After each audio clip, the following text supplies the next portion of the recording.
नमस्कार, कैसे हैं आप? आशा करता हूँ आप सब बहुत अच्छे होंगे। मैं सुरेश एक बार फिर से सुरेश एकेडमी में आपका स्वागत करता हूँ।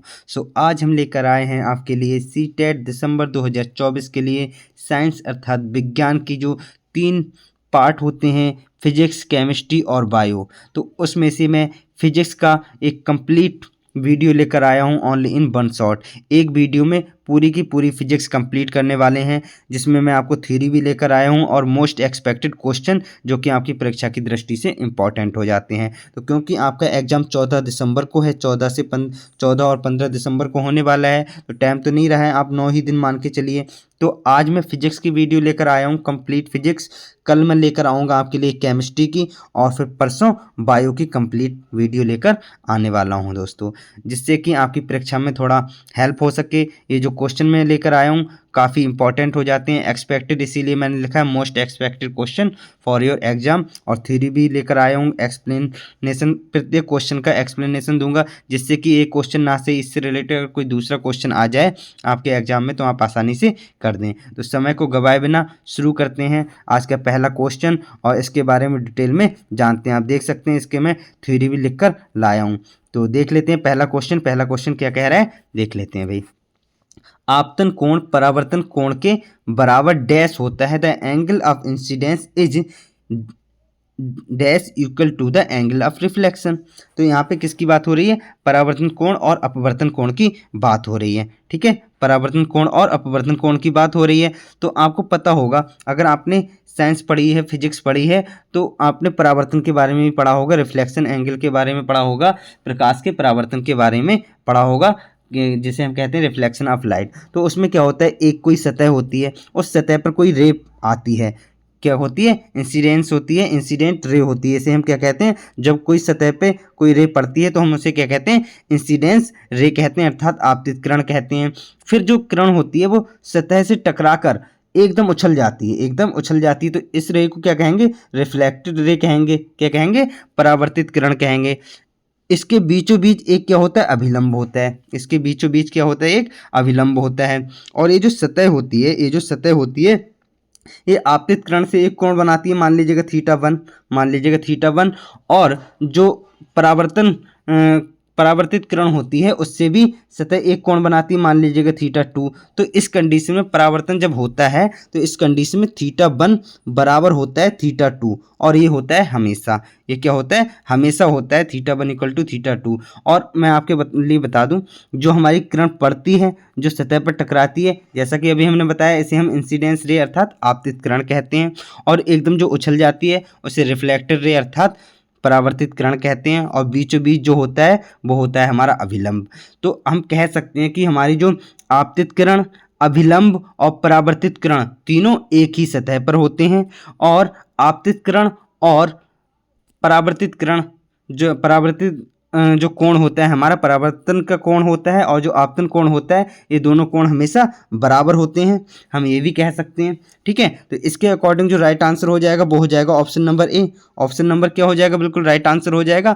और ये भी कई बार पूछ लिया जाता है कि भी जो हमारी सतह होती है, सतह पर हमारी आपतित किरण, अभिलंब और परावर्तित किरण जो होते हैं वो तीनों एक ही सतह पर होते हैं। ठीक है, तो ये बात हो गई इसकी। तो इसका जो राइट आंसर हो गया वो क्या हो गया? Option number A. इसके अलावा मैं आपके लिए थोड़ा सा लिख के भी लाया हूँ कि भाई प्रकाश परावर्तन तब होता है, प्रकाश का परावर्तन तब होता है जब प्रकाश की किरण किसी सतह से टकराती है और वापस उछल जाती है। जैसा कि अभी मैंने बताया था, परावर्तित किरण वह प्रकाश किरण होती है जो वापस उछल जाती है, और आपतित किरण वह प्रकाश किरण होती है जो सतह से टकराती है। जैसा कि अभी मैंने बताया, ये हो गई हमारी आपतित किरण, और ये जो उछली है ये हमारी परावर्तित किरण होती है, और बीच में अभिलंब होता है। और जो मैंने नियम बताए थे भाई, आपतित किरण, परावर्तित किरण तथा परावर्तन सतह पर अभिलंब तीनों एक ही तल पर होते हैं। क्या होते हैं भाई? तीनों एक ही तल पर होते हैं।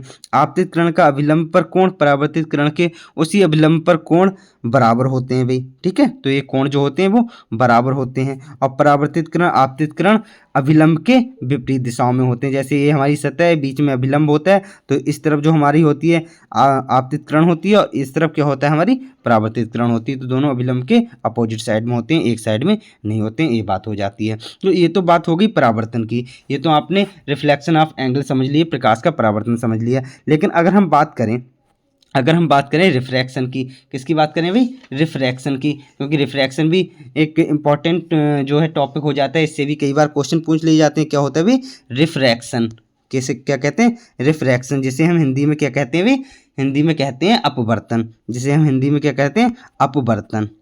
अपवर्तन जो होता है वो क्या होता है, तो अपवर्तन जो होता है उसमें क्या होता है, जब एक प्रकाश किरण किसी माध्यम से गुजरती है, एक माध्यम से दूसरे माध्यम में जाती है तो वह मुड़ जाती है। जैसे कि इसमें क्या हो रहा था, रिफ्लेक्शन में क्या हो रहा था, एकदम उछल जाती थी सतह से टकराकर।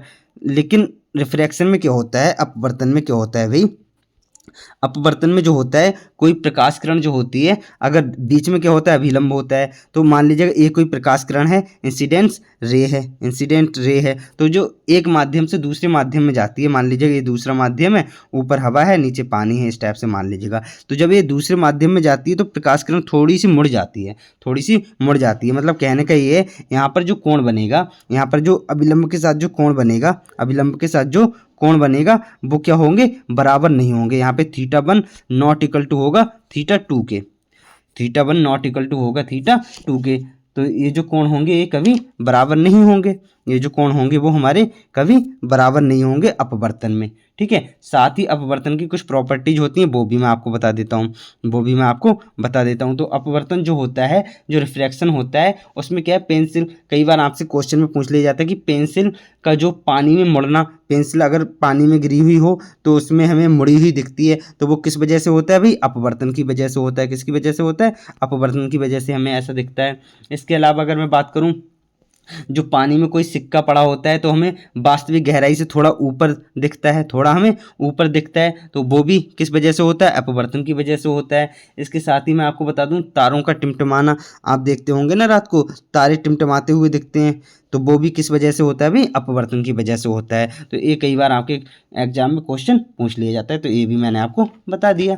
अब नेक्स्ट क्वेश्चन देख लेते हैं। इसके अलावा मैं बता दूं, अपवर्तन से एक आपने सूर्य को देखा होगा ना, सूर्य 2 मिनट पहले जो होता है, सूर्य जो होता है वास्तविक सूर्योदय से 2 मिनट पहले भी दिखता है, और 2 मिनट जब सूर्य अस्त हो जाता है उसके 2 मिनट बाद भी हमें दिखाई देता है। तो वो किस वजह से होता है भाई, अपवर्तन की वजह से ही होता है। किसकी वजह से होता है, अपवर्तन की वजह से होता है। ठीक है, अब हम आगे बढ़ते हैं, नेक्स्ट क्वेश्चन देख लेते हैं। लेकिन नेक्स्ट क्वेश्चन देखने से पहले, क्योंकि प्रकाश के परावर्तन की बात होगी, अपवर्तन की बात भी हो गई, अब हम कर लेते हैं प्रकीर्णन की बात। किसकी भी, स्कैटरिंग की, प्रकीर्णन की बात कर लेते हैं। इसकी कुछ जो प्रॉपर्टीज होती हैं, स्कैटरिंग की जो प्रॉपर्टीज होती हैं उनके बारे में हम जान लेते हैं भाई, क्या क्या होती हैं। तो अगर कहीं रंग वाली बात आ जाए, कहीं पे रंग वाली बात आ जाए तो आप समझ लीजिएगा वहाँ पे स्कैटरिंग होती है, प्रकीर्णन होता है। जैसे खतरों के चिन्ह का लाल दिखना, खतरों के चिन्ह का लाल दिखना, इसमें क्या होगा भाई, प्रकीर्णन होता है।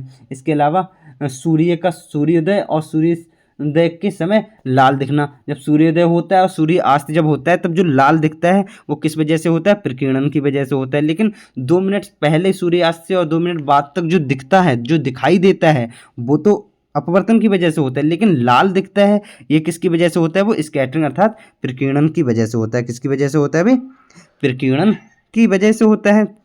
इसके अलावा कहीं ना कहीं मैंने बताया ना, जो रंग वाली बात आ जाती है वो हमारी क्या हो जाती है, स्कैटरिंग हो जाती है, प्रकीर्णन हो जाता है। इसके अलावा समुद्र या आसमान का नीला दिखना, समुद्र या आसमान का क्या, नीला दिखना, तो मैंने कहा ना अगर कलर वाली बात आ जाती है तो रंग वाली बात आ जाती है तो हमारा वहाँ स्कैटरिंग हो जाता है, प्रकीर्णन हो जाता है। ठीक है, अब हम आगे बढ़ेंगे, next question, next question, question number 2 ये रहा आपके सामने, देख लेते हैं भाई क्या कह रहे हैं। समतल दर्पण द्वारा निर्मित छवि होती है, image formed by a plane mirror. तो प्लेन मिरर के द्वारा जो इमेज फॉर्म होती है वो कैसी होती है भाई, वर्चुअल होती है, बिहाइंड द मिरर होती है, एंड इनलार्ज होती है कि बहुत बड़ी होती है, और आभासी होती है। ये पूछ रहा है कि भाई वर्चुअल होती है, मिरर के पीछे होती है, और same size as the object होती है, जो ऑब्जेक्ट होता है उसके सेम साइज में होती है, या real at the surface of mirror and enlarge होती है, या real behind the mirror and of the same size of as the object. ऐसा होता है कि वास्तविक दर्पण के पीछे और वस्तु के समान आकार की होती है, ऐसा होता है, ये हमसे पूछा गया। तो दोस्तों मैं आपको बता दूं, जो हमारे मिरर होते हैं, जो हमारे दर्पण होते हैं, जो हमारे दर्पण होते हैं वो कितने प्रकार के होते हैं भी, 2 प्रकार के होते हैं। अब 2 प्रकार में कौन कौन से प्रकार होते हैं, एक तो हो जाता है हमारा प्लेन मिरर, एक हो जाता है हमारा प्लेन मिरर, और जो दूसरा हो जाता है वो हो जाता है स्फेरिकल मिरर। वो क्या हो जाता है, स्फेरिकल मिरर। ठीक है। तो स्फेरिकल मिरर जो होते हैं वो भी दो प्रकार के होते हैं, आपने सुना होगा कॉनकेव, कॉनकेव और कॉन्वेक्स, मतलब अवतल, अवतल, और दूसरा क्या हो जाएगा भी उत्तल, जाहिर सी बात है, दूसरा हो जाएगा उत्तल, एक अवतल हो जाएगा और दूसरा क्या हो जाएगा उत्तल। लेकिन अभी हमसे क्योंकि प्लेन मिरर की बात की गई है तो हम प्लेन मिरर के बारे में जान लेते हैं। तो प्लेन मिरर जो होता है वो होता है उसमें जो इमेज बनती है वो कैसी बनती है, वर्चुअल बनती है।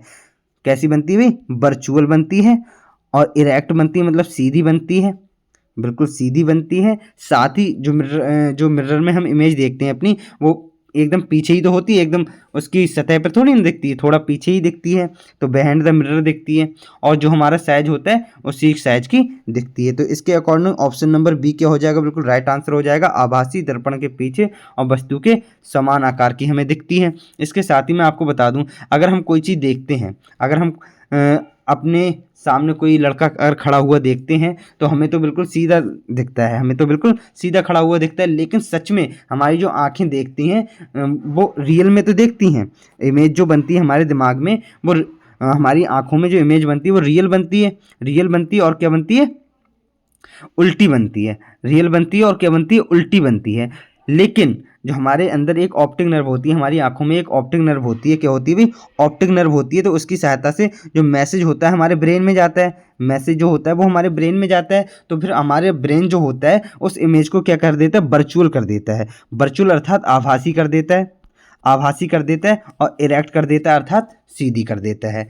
तो ये तो हो गई इसकी बात की, हमारी जो आंखें देखती हैं वो रियल देखती हैं और इन्वर्टेड इमेज बनती है हमारी आंखों में, लेकिन हमारे ब्रेन में जाके उसे सीधी कर दिया जाता है और वर्चुअल आभासी इमेज बन जाती है हमारे दिमाग में सामने वाले इंसान की। ठीक है। इसके अलावा इसका तो जो राइट आंसर हो गया वो तो हो गया option number B, option number B हो गया। मैंने बताया कि भाई आभासी बनती है, बिहाइंड द मिरर बनती है, और same size as the object बनती है, और इरेक्ट बनती है यानी कि सीधी बनती है। आप देखते हैं जब प्लेन मिरर में, आप सबके घर पे भाई प्लेन मिरर तो होगा ही, आप जिस मिरर में देखते हैं उसे प्लेन मिरर ही कहते हैं। इसके अलावा जो प्लेन मिरर होता है इसमें जो पॉलिशिंग होती है, इसमें कई बार पूछ लिया जाता है प्लेन मिरर जो मिरर होता है उसमें पॉलिशिंग जो होती है वो किसकी होती है, तो वो होती है भाई सिल्वर नाइट्रेट की होती है। भाई किसकी होती है, सिल्वर नाइट्रेट की होती है, जिसका फॉर्मूला होता है AgNO3। AgNO3 की पॉलिशिंग किस पे होती है, मिरर पे जो पॉलिशिंग होती है वो AgNO3 की होती है। ठीक है। अब इसके अलावा तो इसका राइट आंसर तो ऑप्शन नंबर बी हो गया। इसके साथ ही मैं आपको एक बार थोड़ा सा, आप चाहें तो इसके बारे में थोड़ा जान लीजिएगा कि रियल और जो आभासी होती है और जो रियल इमेज होती है उसे क्या कहते हैं। तो समतल दर्पण से क्या बनती है, virtual erect and laterally inverted image बनती है। आभासी सीधी और पार्श्विक रूप से उल्टी बनती है, लेकिन हमारा दिमाग उसे सीधा कर देता है, ब्रेन में जाती है ऑप्टिक नर्व के थ्रू मैसेज, तो वो सीधा कर देता है, वस्तु के समान के आकार बनती है दोस्तों। इसके साथ ही आभासी जो, जैसा अभी मैंने बताया ना, वर्चुअल इमेज कैसे कहते हैं, तो छवि दर्पण के पीछे बनती है और प्रकाश किरण वास्तव में दर्पण से नहीं आती।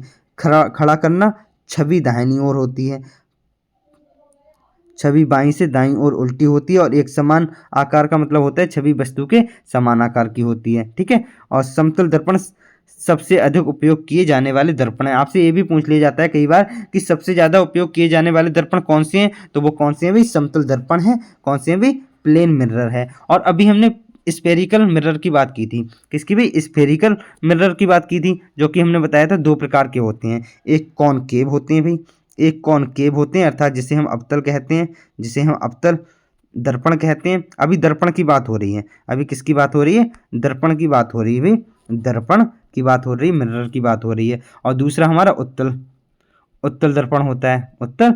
अभी हम लेंस की बात नहीं कर रहे हैं, अभी हम लेंस की बात नहीं कर रहे हैं, अभी हम किसकी बात कर रहे हैं, दर्पण की बात कर रहे हैं। तो मैं आपको बता दूं दोस्तों, कई बार हमसे पूछ लिया जाता है कॉनकेव मिरर का यूज कहाँ कहाँ होता है। तो जो टॉर्च लाइट होती है, जो आपके घर में टॉर्च होती है, अभी तो इस समय तो ज़्यादा नहीं होती हैं, लेकिन आज से लगभग 5-7 साल पहले टॉर्च का काफ़ी ज़्यादा यूज था। तो जो टॉर्च होती है उसमें जो शीशा लगा होता है, जो कांच लगा होता है, वो उसमें कौन सा मिरर होता है भाई, कॉनकेव मिरर लगा होता है। टॉर्च लाइट में हमारी जो होती है वो कॉनकेव मिरर लगा होता है। और सेविंग मिरर होता है उसमें भी कॉनकेव मिरर लगा होता है। इसके अलावा डेंटिस्ट मिरर जो होता है वो भी हमारा कौन सा होता है, उसमें भी कॉनकेव लगा होता है। इसके अलावा जो सोलर कुकर होते हैं, कुकर जो होते हैं उनमें भी हमारा क्या होता है भाई, कॉनकेव का ही यूज किया जाता है। और कॉन्वेक्स का, अब मैं सारे के सारे यूज बताता जा रहा हूँ कॉनकेव के ही। तो कॉन्वेक्स का यूज क्या होता है, तो कॉन्वेक्स का जो यूज होता है, जो उत्तल दर्पण का यूज होता है, वो कहाँ पे होता है भाई, आपने देखा होगा जो आपके ऑटोमोबाइल्स होती हैं, गाड़ियाँ होती हैं, उसमें साइड व्यू देखने के लिए जो पीछे कौन सी कोई गाड़ी आ रही नहीं आ रही, तो उसमें जो शीशा होता है साइड व्यू देखने वाला, उसी में क्या होता है, कॉन्वेक्स दर्पण लगा होता है, उत्तल दर्पण लगा होता है। बाकी के आपके टॉर्च लाइट हो गई, और सेविंग मिरर हो गया, डेंटिस्ट मिरर हो गया, सोलर कुकर हो गया, इन सब में हमारा कॉनकेव दर्पण लगता है, यानी कि अवतल दर्पण का यूज किया जाता है। ठीक है, अब हम आगे बढ़ते हैं नेक्स्ट क्वेश्चन। क्वेश्चन नंबर 3 ये रहा आपके सामने, देख लेते हैं। ये भी काफ़ी इंपॉर्टेंट हो जाता है, थोड़ा सा छोटा कर लिए जिससे कि सारे के सारे ऑप्शन आपको दिख जाएं। देख लेते हैं। The audible frequency range of hearing for an average human being is from about। एक औसत मनुष्य के लिए सुनने की श्रव्य आवृत्ति रेंज लगभग होती है, क्या होती है भाई, 20 हर्ट्ज से 20,000 हर्ट्ज होती है, 0 हर्ट्ज से 20 हर्ट्ज होती है, या 20 हर्ट्ज से 20 किलो हर्ट्ज होती है, या 0 हर्ट्ज से 20 हर्ट्ज होती है। दोस्तों मैं आपको बता दूं, जो हमारी ऑडिबल रेंज होती है वो तो हो जाएगी ऑप्शन नंबर ए, 20 हर्ट्ज से 20,000 हर्ट्ज हो जाएगी। 20 हर्ट्ज से हमारी क्या हो जाएगी, 20,000 हर्ट्ज हो जाएगी। इसके साथ ही अब हम इसके बारे में थोड़ा जान लेते हैं। मैं थोड़ी सी आपको एक टेबल बना के लाया हूँ, जिसके कि आप अच्छे से इसे समझ लें, इसे आप क्या कर लें, अच्छे से समझ लें।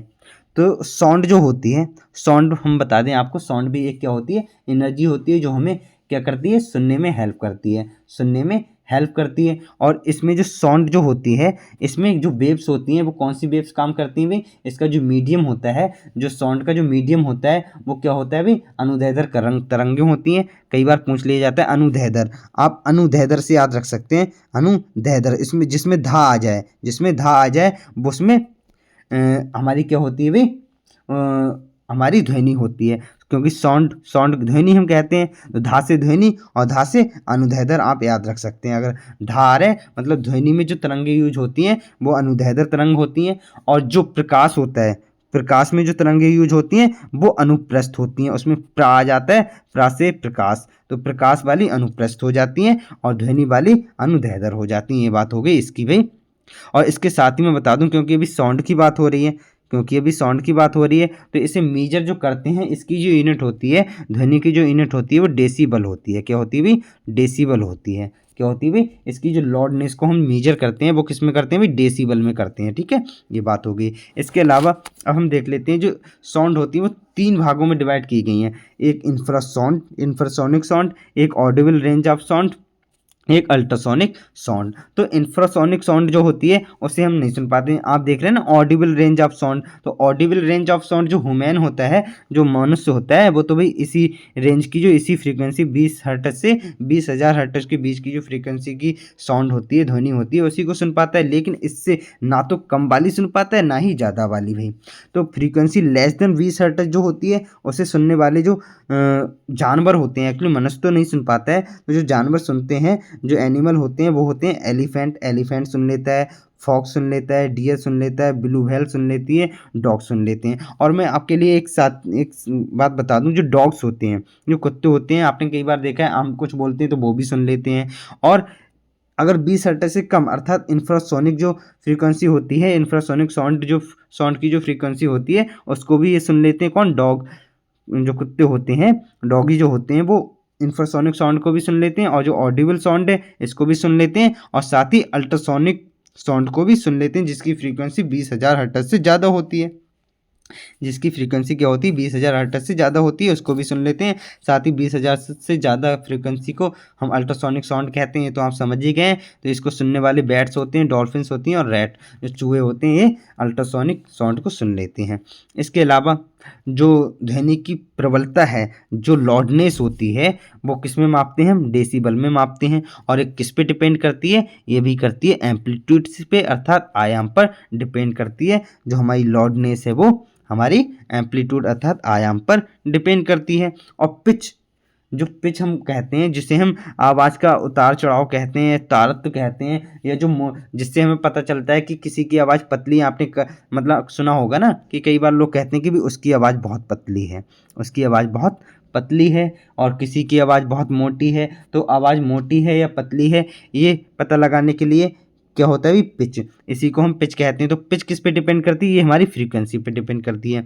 हमारी जो बोलने की फ्रीक्वेंसी होती है, ध्वनि की जो फ्रीक्वेंसी होती है उस पर डिपेंड करती है। तो आप इसको पिच फ्रीक्वेंसी पे डिपेंड करती है, इसके लिए आप इससे पी एफ से याद रख सकते हैं। पी एफ से, पी से पिच, एफ से फ्रीक्वेंसी। तो पिच जो होती है वो किस पे डिपेंड करती है भाई, फ्रीक्वेंसी पे डिपेंड करती है। ठीक है, अब हम आगे बढ़ते हैं, नेक्स्ट देख लेते हैं। नेक्स्ट क्वेश्चन नंबर 4 ये रहा आपके सामने। थोड़ा सा छोटा कर लेते हैं जिससे कि आपको सारे के सारे ऑप्शन दिख जाएं। ठीक है, तो अब आपको सारे के सारे ऑप्शन दिख रहे हैं, अब कल देख लेते हैं भाई क्या कह रहा है क्वेश्चन। तो हिंदी में ही पढ़ लेते हैं। द्रव्यमान m वाला एक पिंड एक सीधी रेखा में वेग v से घूम रहा है। यदि द्रव्यमान और वेग 2 गुना हो जाए तो अंतिम गतिज ऊर्जा और प्रारंभिक गतिज ऊर्जा का अनुपात बताइए। अंतिम मतलब फाइनल वाली का पहले लिखना है और प्रारंभिक वाली का बाद में लिखना है। तो आप सबको पता है भी जो हमारी गतिज ऊर्जा होती है उसका जो फॉर्मूला होता है वो क्या होता है, 1/2 mv स्क्वायर। 1/2 mv स्क्वायर इसका फॉर्मूला होता है। ठीक है, 1/2 mv। ठीक है, तो अब ये क्या कह रहा है भी, इसके वेग द्रव्यमान m को और वेग v को 2 गुना कर दिया जाए तो हमें बताना है अंतिम गतिज ऊर्जा। तो पहली तो ये हो गई, प्रारंभिक तो ये हो गई। अब हमें क्या करना है, दुगना कर देना है। अब हमें इसको क्या करना है, दुगना कर देना है। तो 1/2 तो रहेगा ही। अब m को अगर हम दुगना करेंगे, 2 गुना करेंगे तो हमारा क्या हो जाएगा भी, जब हम m को 2 गुना करेंगे तो क्या होगा, तो भाई m क्या हो जाएगा, 2m हो जाएगा। m जो हो जाएगा वो 2m हो जाएगा, m जो है वो 2m हो गया भाई। और b जो है ये भी 2b हो जाएगी। दुगना करने की बात हो रही है और स्क्वायर लगा है तो लगा लेंगे स्क्वायर भी। तो अब हमारा क्या हो जाएगा, 1/2 और 2m हो जाएगा इंटू 2 के ऊपर स्क्वायर लगा है तो 4 हो जाएगा और b स्क्वायर हो जाएगा। तो अब आप देख रहे हैं, अब आप देख पा रहे हैं कि भाई ये क्या हो जाएगा, 1/2 इंटू 4 इंटू 2 है यानी कि 4 दूनी 8, 4 दूनी 8 mb स्क्वायर। आप साफ साफ देख रहे हैं भाई 1/2 से 1/2 कट जाएगा, m से m कट जाएगा, b स्क्वायर से b स्क्वायर कट जाएगा। तो हमारा 8:1 बच रहा है। 8:1 यानी कि 8:1 का हमारा जो है बिल्कुल राइट आंसर हो जाएगा, जो कि ऑप्शन नंबर सी में दिया है। क्योंकि अंतिम हमारी 8 और बढ़ जाएगी, 8 गुना हो जाएगी। हमारी अंतिम गतिज ऊर्जा जो होगी वो 8 गुना हो जाएगी और प्रारंभिक गतिज ऊर्जा जो है वही रहेगी। तो हमारी जो अंतिम हो जाएगी 8 हो जाएगी, पहली वाली 1 रहेगी। तो 8:1 हमारा ऑप्शन नंबर सी क्या हो जाएगा, बिल्कुल राइट आंसर हो जाएगा। अब हम आगे बढ़ेंगे, आप चाहें तो इसे देख सकते हैं, जो कि मैंने आपको पहले से लिख के रखा है। और इसकी जो एसआई यूनिट होती है ऊर्जा की, वो हमारी क्या होती है भाई, जूल होती है। अब नेक्स्ट क्वेश्चन देख लेते हैं, क्वेश्चन नंबर 5 ये रहा आपके सामने, देख लेते हैं क्या कह रहा है भाई। न्यूटन के गति के दूसरे नियम के अनुसार किसी वस्तु का त्वरण सीधे आनुपातिक होता है। सीधे क्या होता है, आनुपातिक होता है। किसके आनुपातिक होता है, ये बात की गई है, हमसे पूछी गई है। तो कोई बात नहीं, हम बता देंगे ये भी। तो आपको बहुत अच्छे से पता होगा जो न्यूटन का दूसरा नियम है, जो न्यूटन का जो दूसरा नियम है उससे हमें क्या पता चलता है भाई, हमें संवेग और बल के फॉर्मूला के बारे में पता चलता है। तो बल का जो फॉर्मूला इससे निकलता है, अभी दूसरे नियम से ही तो निकलता है। न्यूटन का जो दूसरा नियम है उससे हमें बल का फॉर्मूला मिला है, जो कि F=ma होता है। m क्या होता है, हमारा द्रव्यमान होता है, और a हमारा क्या होता है, त्वरण होता है। तो हमसे यही पूछा गया है, जो त्वरण होता है, त्वरण किसके सीधे अनुपातिक होता है, तो वो हमारे किसके होता है, बल के सीधे अनुपातिक होता है। और द्रव्यमान से पूछता तो व्युत्क्रम हो जाता है भाई। त्वरण हमसे पूछा है तो हमारा जो राइट आंसर हो जाएगा, सीधे अनुपातिक पूछा है ना, तो सीधे अनुपातिक पूछा है तो वो हमारा क्या हो जाएगा, बल। एफ क्या होता है हमारा, फोर्स क्या होता है हमारा, बल ही होता है। तो ऑप्शन नंबर 1 में दिया है, ऑप्शन नंबर ए में दिया है वस्तु पर लगने वाला बल। तो ये हमारा क्या हो जाएगा, बिल्कुल राइट आंसर हो जाएगा। आपको बहुत अच्छे से पता है कि न्यूटन का दूसरा नियम क्या देता है भी, हमें संवेग के बारे में बताता है और फोर्स के बारे में बताता है, हमारे बल के बारे में बताता है, साथ ही आवेग के बारे में बताता है, इम्पल्स के बारे में बताता है। क्या बताता है, इम्पल्स के बारे में बताता है। इसके साथ ही मैं आपको बता दूं, जो हमारा इसका तो राइट आंसर हो गया ऑप्शन नंबर ए, इसका जो राइट आंसर हो गया वो तो हो गया ऑप्शन नंबर ए। लेकिन न्यूटन के दूसरे नियम के जो प्रॉपर्टीज हैं, जो एप्लीकेशन है, कहाँ कहाँ पर ये यूज किया जाता है, कहाँ कहाँ पर कोई हो सकता है, वो हम बता देते हैं। तो आपने देखा होगा जहाँ पे चोट लगने वाली बात हो, जैसे टेनिस की गेंद है, और टेनिस की गेंद जो होती है टेनिस की गेंद की तुलना में क्रिकेट की गेंद से ज़्यादा चोट लगती है। जो चोट लगती है, चोट वाली बात हो रही है, ज़्यादा तेज़ी से लगने वाली बात हो रही है, कहीं ना कहीं बल वाली बात आ रही है। तो हमने बताया ना कि बल का फॉर्मूला कहाँ से मिला है, दूसरे नियम से मिला है। तो जो कई बार पूछ लिया जाता है ना कि भाई टेनिस की गेंद की तुलना में क्रिकेट की गेंद से ज़्यादा चोट लगती है, तो यहाँ पे हमारा कौन सा रूल यूज हो रहा है, न्यूटन का गति का जो दूसरा नियम है। इसके साथ ही फर्श पर कूदने की अपेक्षा जमीन पर कूदने पर कम चोट लगती है, चोट वाली बात आ रही, बल वाली बात आ रही, तो ये भी दूसरा नियम हो जाएगा। इसके अलावा आपसे कई बार पूछ लिया जाता है कि कील को ज़्यादा गहराई तक धंसाने के लिए बड़े हथौड़े का इस्तेमाल होता है, तो भाई इसमें भी बल लगाने की बात हो रही है, तो ये हमारा गति का दूसरा नियम हो जाएगा। इसके साथ ही क्रिकेट के खिलाड़ी कैच लेते समय हाथों को पीछे की तरफ ले जाते हैं जिससे कि चोट ना लगे, तो इसमें भी हमारा बल का यूज हो रहा है। बल वाली बात आ रही है कि चोट ना लगे इसीलिए तो पीछे ले जाते हैं, तो यह भी हमारा न्यूटन का दूसरा नियम काम करेगा। इसके साथ ही कराटे के खिलाड़ी जो होते हैं एक ही बार में ईंट तोड़ देते हैं, क्या अपने फोर्स से ना बल लगाते हैं, इस टाइप से बल लगाते हैं कि भाई एक ही बार में तोड़ देते हैं, तो यहाँ भी हमारा बल का दूसरा नियम, न्यूटन का दूसरा नियम हमारा काम करता है। अब नेक्स्ट देख लेते हैं भाई, इसका तो हो गया ऑप्शन नंबर ए। तो इसके मुख्य बिंदु जो हो गए, हमने बताया बल का फॉर्मूला F=ma आ जाता है, बाकी संवेग के बारे में हमें इसके बारे में पता चल जाता है। तो ये तो हो गया दूसरा नियम। दूसरे नियम के हम बारे में बता ही तो चुके हैं कि भाई बल वस्तुओं की गति को कैसे प्रभावित करता है, जो शास्त्रीय यांत्रिकी के अधिकांश भाग का आधार बनाते हैं। ठीक है, अब इसके अलावा पहले नियम के बारे में जान लेते हैं। तो जो न्यूटन का पहला नियम है उसे हम जड़त्व का नियम भी कहते हैं। क्या कहते हैं भाई, न्यूटन के पहले नियम को जड़त्व का नियम भी कहते हैं कि कोई वस्तु तब तक विराम में तथा एक अवस्था में एक समान गति में रहेगी जब तक उस पर कोई बाहरी बल कार्य ना करे। तो हमारा जो पहला बल होता है, जो न्यूटन का पहला नियम है जिसे हम जड़त्व का नियम कहते हैं, वो क्या कहता है भाई कि कोई वस्तु उस समय तक विराम अवस्था में रहेगी, ये एक समान गति में रहेगी जब तक उस पर कोई एक्स्ट्रा बल ना लगाया जाए। जैसे कि अगर हमारी कहीं गाड़ी चल रही है एक रेस में, तो वो चलती रहेगी जब तक हम उस पर ब्रेक ना लगाएं। जैसे ही हम ब्रेक लगाएंगे तुरंत रुक जाएगी, हमने कोई एक्स्ट्रा बल लगाया। अब कोई चीज़ खड़ी है, एकदम खड़ी है एक जगह पर, अगर हम उस पर जब तक बल न लगाएं तब तक वो खड़ी रहेगी। हम अगर थोड़ा सा धक्का दें, अगर कोई व्यक्ति खड़ा है सीधा, तो अगर हम अपने आप ऐसे खड़ा है तो खड़ा है भी, अगर हम पीछे से जाके धक्का दे दें तो वो गिर भी जाएगा।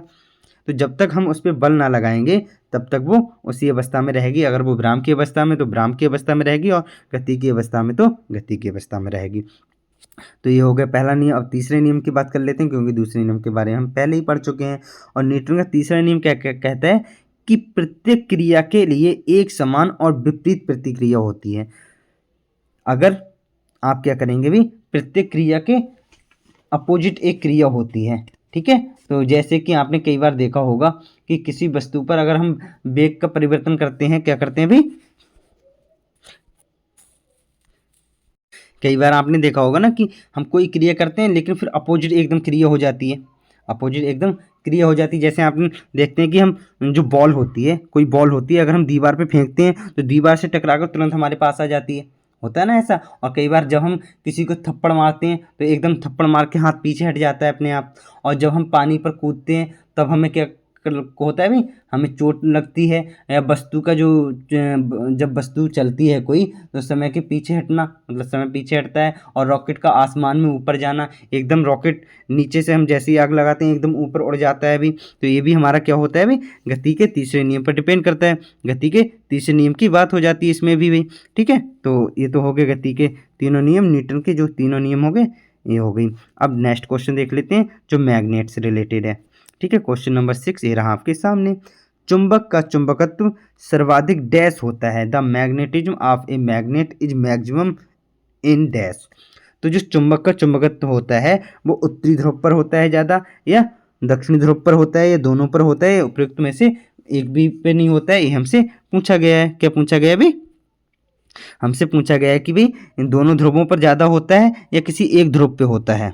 तो जो इसका जो होता है चुंबकत्व होता है वो कहाँ होता है, मान लीजिए कोई चुंबक इस टाइप से है, मान लीजिए कि ये साउथ पोल है और ये नॉर्थ पोल है, मान लीजिए कि ये दक्षिणी ध्रुव है और ये उत्तरी ध्रुव है। ये क्या भाई, उत्तरी ध्रुव है। तो इस कंडीशन में क्या होगा भाई, इस कंडीशन में जो होगा वो हमारा ये होगा कि भाई जो हमारा चुंबकत्व होता है वो उत्तरी ध्रुव पे भी उतना ही होता है और दक्षिणी ध्रुव पे भी उतना ही होता है, मतलब इन पे दोनों पे बराबर होता है।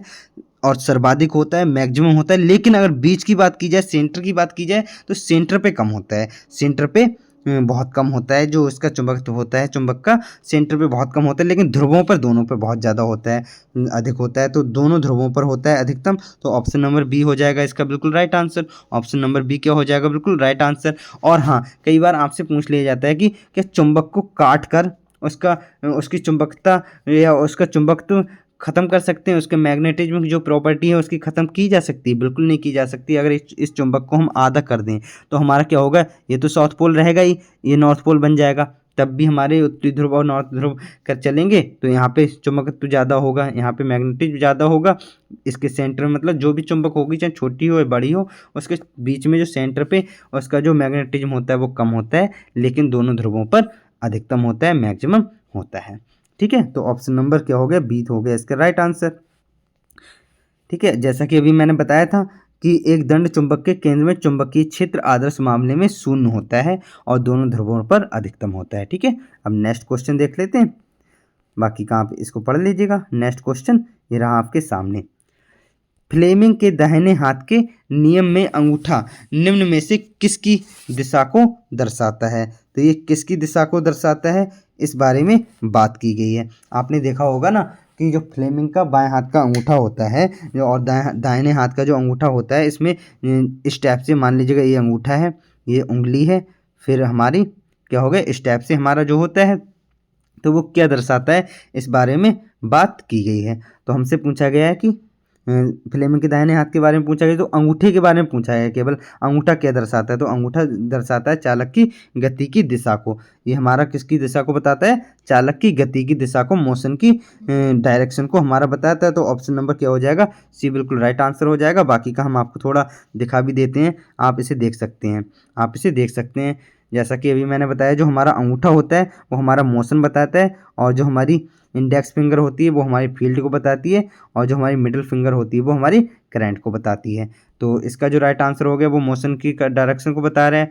क्या बता रहे हैं, मोशन के डायरेक्शन को बता रहे हैं। साथ ही आप चाहें तो इसे पढ़ लीजिएगा। जैसा कि अभी हमने ये चित्र दिखाया, आपने इसमें देखा कि दाएं हाथ के अंगूठे और तर्जनी और मध्यमा के को एक दूसरे के संबंध में समकोण पर झुकाया गया, क्या 90 डिग्री पर झुकाया जाता है। फिर इसमें क्या होता है, जिसमें अंगूठा चुंबकीय क्षेत्र के सापेक्ष एक चालक की दिशा में और तर्जनी क्षेत्र की दिशा को इंगित करता है, तो मध्यमा प्रेरित विद्युत वाहक बल की दिशा को इंगित करता है भी। अब नेक्स्ट क्वेश्चन देख लेते हैं, क्वेश्चन नंबर 8 ये रहा आपके सामने। थोड़ा सा छोटा कर लेते हैं जिससे कि आपको सारे के सारे ऑप्शन दिख जाएं। तो अब आपको पूरा क्वेश्चन दिखता होगा और आपको इसके ऑप्शन भी दिखते होंगे। अब हम देख लेते हैं इसका क्या राइट आंसर हो जाएगा। तो निम्नलिखित में से कौन सा परिपथ में विद्युत शक्ति का प्रतिनिधित्व नहीं करता है? क्या नहीं करता है, विद्युत शक्ति का प्रतिनिधित्व नहीं करता है। तो आपको पता होगा कि जो पावर का फॉर्मूला होता है वो हमारा क्या होता है, बी आई होता है। क्या होता है, बी आई होता है, वोल्टेज इंटू करंट होता है। विद्युत धारा होता है वोल्टेज विभवांतर गुणा विद्युत धारा होता है। लेकिन इसके साथ ही आपने एक रूल और पढ़ा होगा, जो ओम्स लॉ है। जो ओम्स लॉ है, ओम्स लॉ क्या कहते हैं, ओम्स लॉ जो होता है वो क्या कहता है भाई, ओम्स लॉ कहता है कि हमारा कि भाई जो बी इक्वलिटी होता है क्या होता है, आई आर होता है, आई आर होता है। क्योंकि आपको पता भी होगा जो ओम्स लॉ होता है वो किसको डिफाइन करने के लिए लाया गया है, जो ओम्स लॉ डिफाइन करने के लिए लाया गया वो क्या, रेजिस्टेंस अर्थात आर। आर जिसे हम कहते हैं, जिसे रेजिस्टेंस कहते हैं, जिसे प्रतिरोध कहते हैं, उसको डिफाइन करने के लिए हमें ओम्स लॉ लाया गया था। जिसमें कि आपको बताया जाता है कि जो आपका जो वोल्टेज होता है, जो वोल्टेज होता है वो अनुक्रमानुपाती, डायरेक्ट अनुक्रमानुपाती होता है वो किसके भी, आपके करंट के। फिर हम क्या करते हैं, जो अनुक्रमानुपाती का चिन्ह हटाते हैं और फिर हम एक कांस्टेंट लगा लेते हैं जिसे हम आर कहते हैं, जिसे हम रेजिस्टेंस कहते हैं। तो आपको पता है बहुत अच्छे से कि B equal to I R होता है, B equal to I R होता है। और पावर का फॉर्मूला हमने बता ही दिया, बी आई होता है, वोल्टेज इंटू करंट होता है, और B equal to I R होता है, B equal to I R होता है। तो अगर हम इसमें वोल्टेज की वैल्यू रखते हैं आई आर, तो हमारा क्या आ जाएगा, आई स्क्वायर आर आ जाएगा, आई स्क्वायर आर आ जाएगा।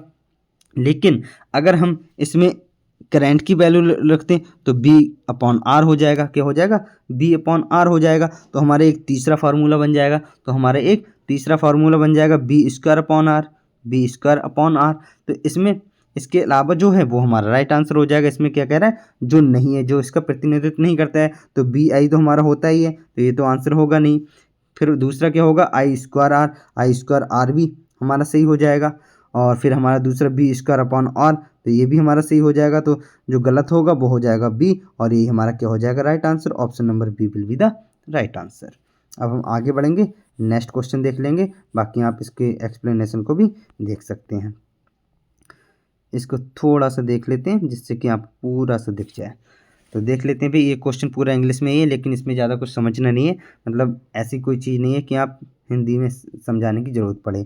तो एन ओडोमीटर इन ए कार मीजर्स, तो जो जो कार में या बाइक में ओडोमीटर होता है उसका क्या काम होता है, डिस्टेंस जो होती है उसको मापने का काम करता है, मेजर करने का काम करता है। इंस्टेंटेनियस स्पीड ऑफ कार होती है उसको मापने का काम करता है, या एवरेज स्पीड ऑफ कार जो होती है उसको मापने का काम करता है, या एक्सेलरेशन को मापने का काम करता है, मेजर करने का काम करता है। क्या काम करता है ये हमसे पूछा गया है, ओडोमीटर। तो आपने देखा होगा जो आपकी बाइक होती है, बाइक कितनी चल गई है, या अभी हम यहाँ घर से निकले हैं अब तक कितनी चल चुकी है, ये जो रीडिंग आती है वो किसकी वजह से आती है, कौन सा मीटर होता है जिससे रीडिंग आती है, वो आती है ओडोमीटर की वजह से। वो किसकी वजह से आती है, ओडोमीटर की वजह से आती है। तो इसका जो राइट आंसर हो जाएगा ऑप्शन नंबर ए हो जाएगा।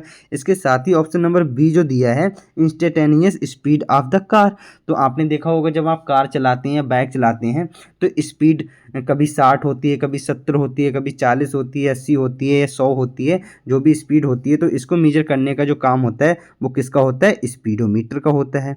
किसका होता है भी, स्पीडोमीटर का होता है। और जो एक्सेलरेशन वाली बात हो जाती है तो इसका काम कौन करता है, एक्सेलरेटर करता है।